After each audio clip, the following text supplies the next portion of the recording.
Primary elections are May 5th, and voters and candidates alike are debating the biggest issues facing residents of Northwest Indiana.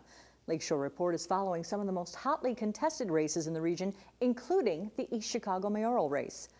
This week, 4 of the 5 candidates for the East Chicago mayor seat sparred off in a debate sponsored by the League of Women Voters.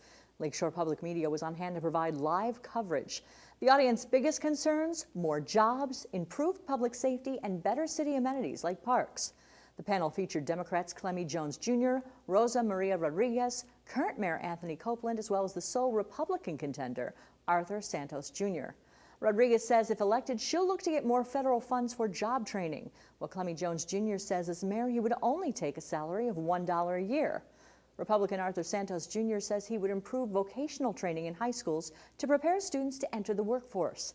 Mayor Copeland says his administration has successfully balanced the budget and saved jobs. When I came in, I told you the city was in a $15 million budget deficit. It was tough decisions to make. I had to choose between laying off police and firemen, and we entered into a public-private deal with Prompt Medical Service, who serves Munster, Highland, and all the rest of the affluent cities around here. And we were able to transfer our workers over to them, and that caused us to save $1.5 million, and that's how I was able to trim the budget. They privatized and brought in a contractor who is making a profit off of East Chicago. Instead of having that money where it should have been, $2 million, proven record, they walked away from. Proven record that EMS could show that how they could, as a department, they could be profitable. But instead, he gave it to a contractor. I wish that they had all been better informed, because there are improvements being made in East Chicago that were not recognized by the panel. We're not saying that Copeland's bad. We're not saying that any mayoral candidate is bad, but we do need changes now. Candidate Mary Morris Leonard said she could not attend the debate because of an illness in her family. We'll be closely watching some of the other hotly contested region races in the week to come. Donna Harris, the wife of Representative Earl Harris, will be filling the seat of her late husband in the Indiana State House. She was elected by a wide margin this past weekend in a Highland Democratic Caucus committee. Earl Harris was a familiar face in the Indiana House, representing parts of Griffith, Gary, and East Chicago for 33 years until his death last month. Donna Harris says she decided to run because she felt her husband had left work undone. Harris faced one challenger for the post, Brian Duke Florence, but officials say that the vote was a decisive win for Harris. Among the issues Harris will tackle are plans for a new visitors and convention center.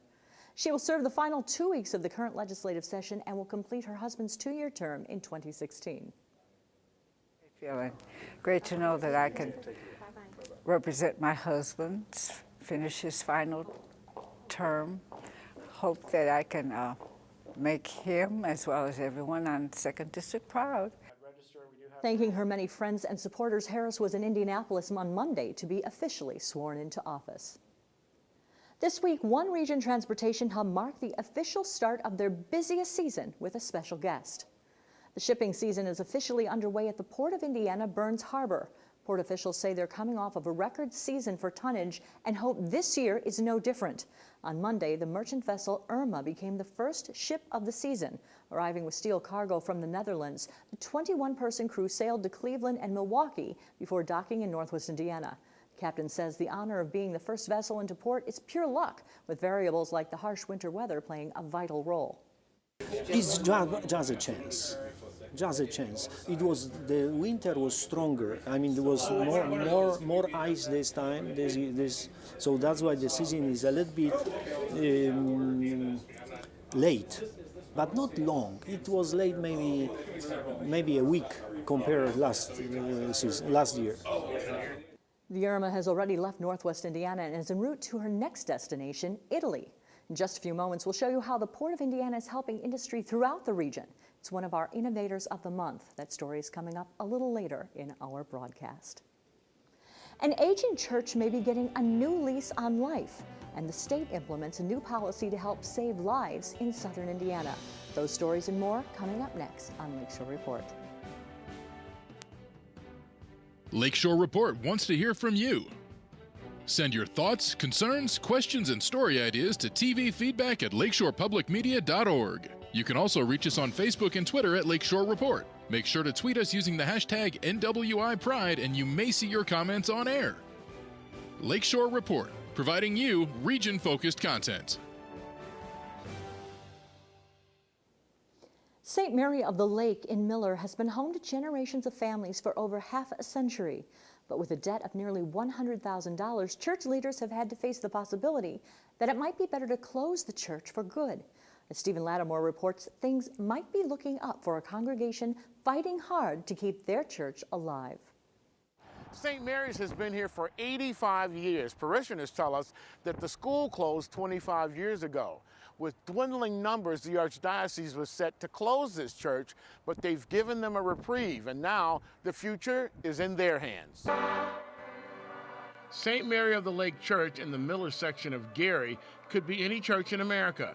They have a committed and devout congregation, but they also have older members, mounting debt, and other than Mass, nothing much happens here.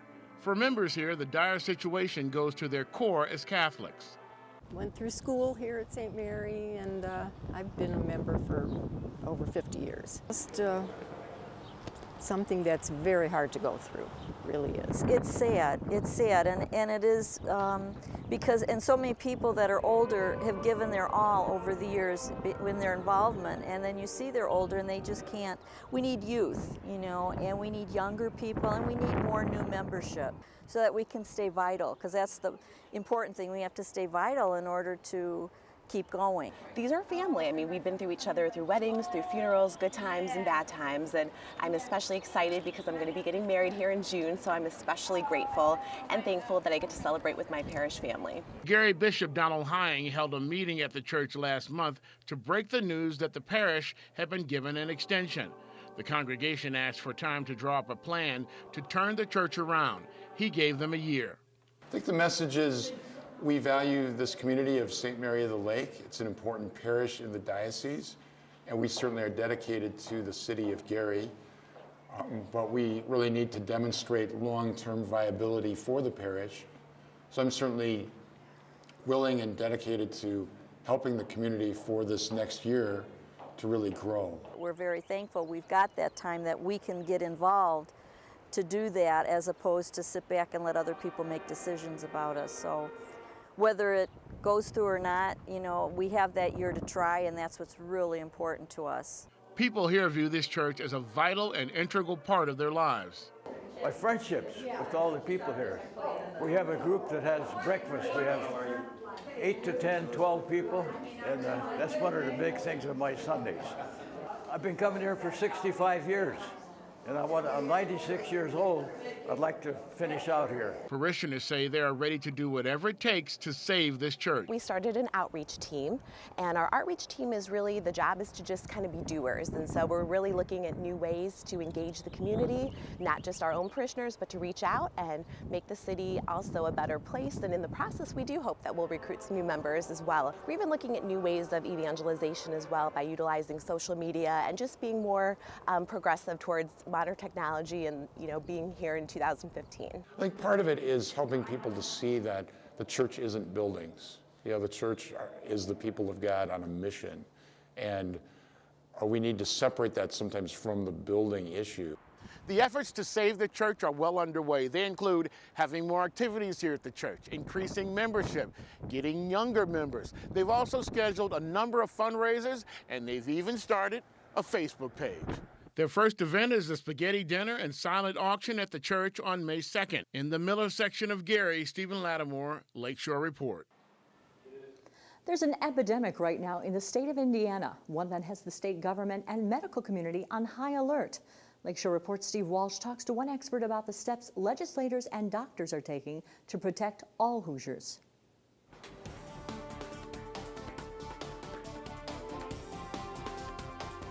To still an outbreak of HIV in southern Indiana, Governor Mike Pence has authorized a limited needle exchange for IV drug users. It has some leaders questioning why Indiana doesn't allow such exchanges in other parts of the state. To talk about it, we have Dr. Deepak Arghya, who is an assistant professor of medicine at Indiana University Northwest. Doctor, welcome to the show. Thank you. It's a pleasure to be here, and thank you for inviting me to speak to your audience. Certainly. So let's start with what's happening in southern Indiana. There was an outbreak of HIV down there, and it's been targeted at what looks like IV drug users. What happened down there? Well, you know, there always have and will be outbreaks of IV drug abuse, or other infections linked to IV drug abuse. And right now, when you look at the epidemic, it seems to be linked to an increased use of a medication called Opana. In the past, one of the drugs of choice well, there are many drugs or narcotics which come in tablet form, which can be broken up, crushed into powder form, liquefied and injected. However, recent changes in formulations of OxyContin, which is a commonly used drug, make it very hard to actually turn it into an injectable form. When you actually add water, it turns into almost like a jello-like goo. So now the drug of choice is something called Opana, or oxymorphine, which is actually commonly being distributed. And that seems to be one of the main factors linked to the current outbreak.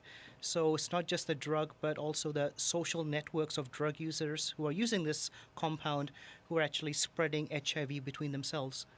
And it is fairly uncommon to have governors decide to open up this temporary needle exchange. This is something that it's been controversy around the country, though I'm not exactly certain why it's so controversial. But tell me how these needle exchanges work. Right. That's an excellent question.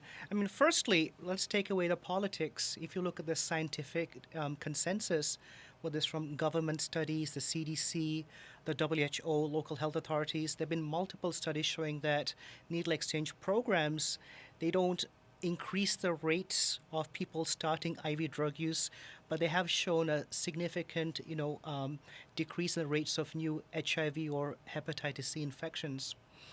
The whole idea is basically provide an IV drug user with, fresh, clean syringes and needles. And even though you're not addressing the root of the problem, at least you're trying to break the cycle of transmission. Now, I think one main argument has been that, when you provide, fresh needles and syringes, in a way you're like egging on the problem.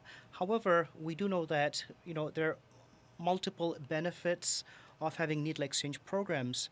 Firstly, because, IV drug users are stigmatized and criminalized, the more we disengage with them, we're more likely to drive them underground and hence, encourage the propagation of HIV and diseases. So, by involving them or engaging them in needle exchange programs is sometimes a first point of contact. So, for example, you have an IV drug user, you provide them with fresh needles and syringes, but besides providing them with, and people claim the main concern is you're giving them new paraphernalia, it's also a point which you can bring up a new discussion about, personal benefits like getting them to rehab, providing healthcare benefits, screening for diseases. You've been critical of this in the fact that it's 30 days. They've given 30 days for this to work. Why is that a problem? Well, it sounds like it's more of a pilot project, if anything, because after 30 days, people aren't going to magically stop injecting drugs or are going to change their, current behavior. Because most of these behaviors are, if not lifelong, are rather indefinite unless, we find a way to break that cycle.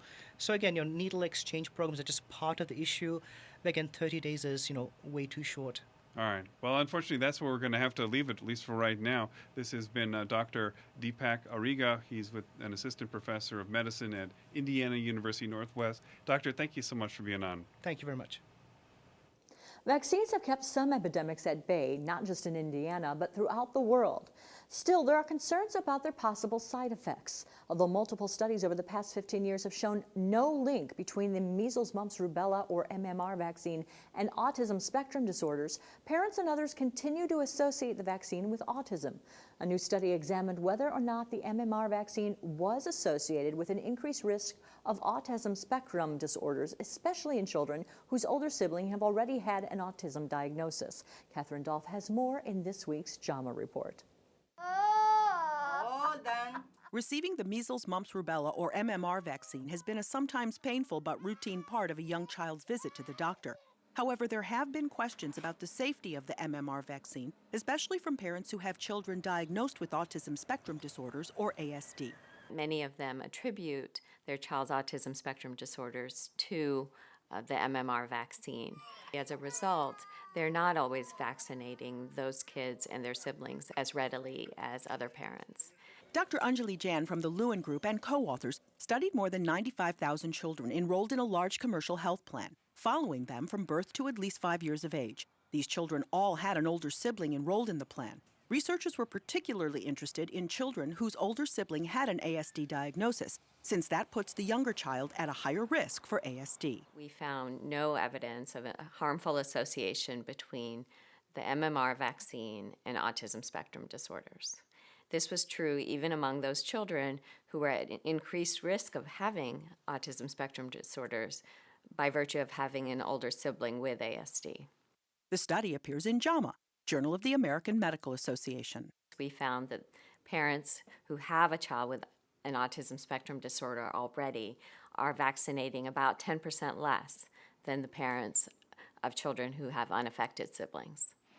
Dr. Jan says among the 95,000 children, just under 1,000 were diagnosed with ASD, about 1%, similar to the prevalence in the general population. This study confirms the safety of the MMR vaccine using recent objective data and a very large data set. We hope that this reassures parents when they're making healthcare decisions for their children. Catherine Dolph, The JAMA Report.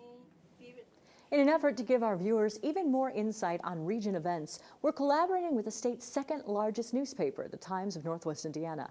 Regularly, we'll have an exclusive preview of some of the top stories in this Sunday's paper. This week, the Times and the Gary Chamber of Commerce are announcing a new initiative they hope will increase civility and respect for others.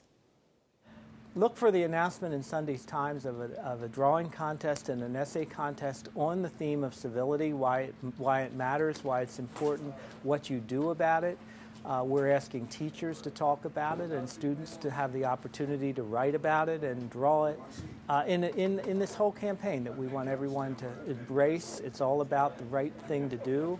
And we're using a hashtag #CivilityCounts and try and share it to social media all over the country and the world, frankly, because it starts at NWI, but it can be everywhere.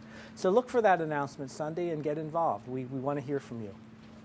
For more information about Community Civility Counts, you can log on to www.nwitimes.com.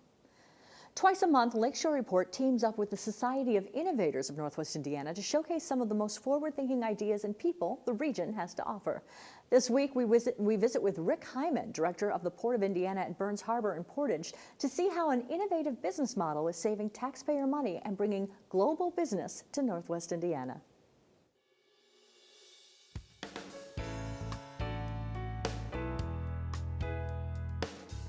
The innovation that's associated with the port is our business model.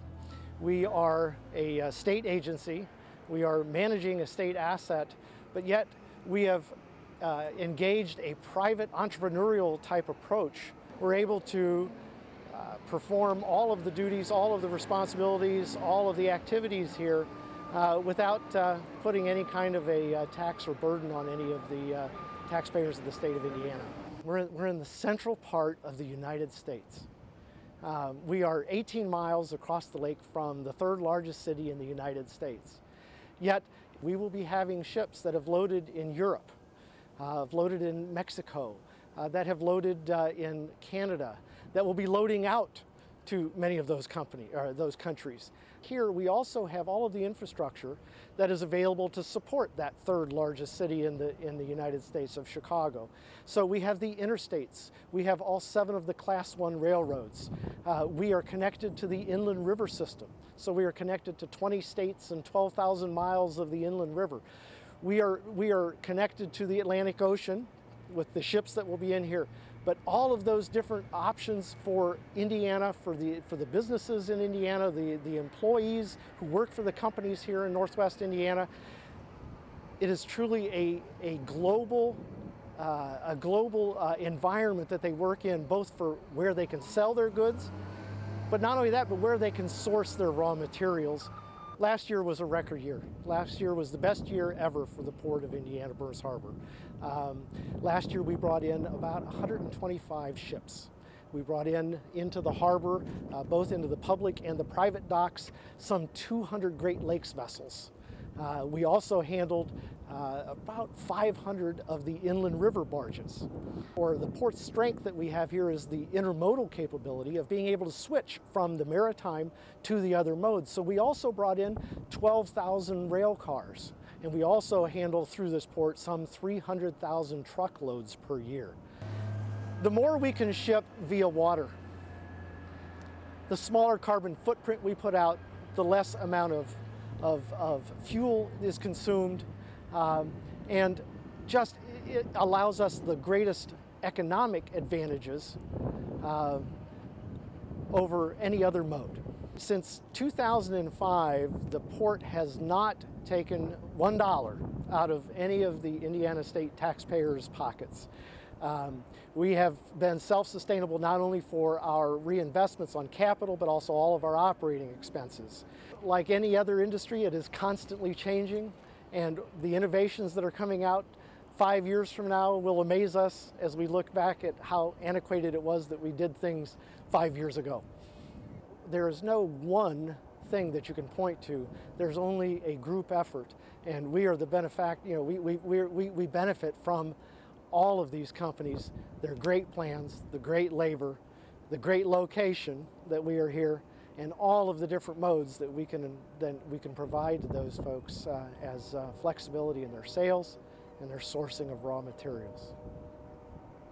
For more information on this or any of our stories, you can always find us online at www.lakeshorepublicmedia.org. Thank you so much for joining us. We hope to see you next time on Lakeshore Report.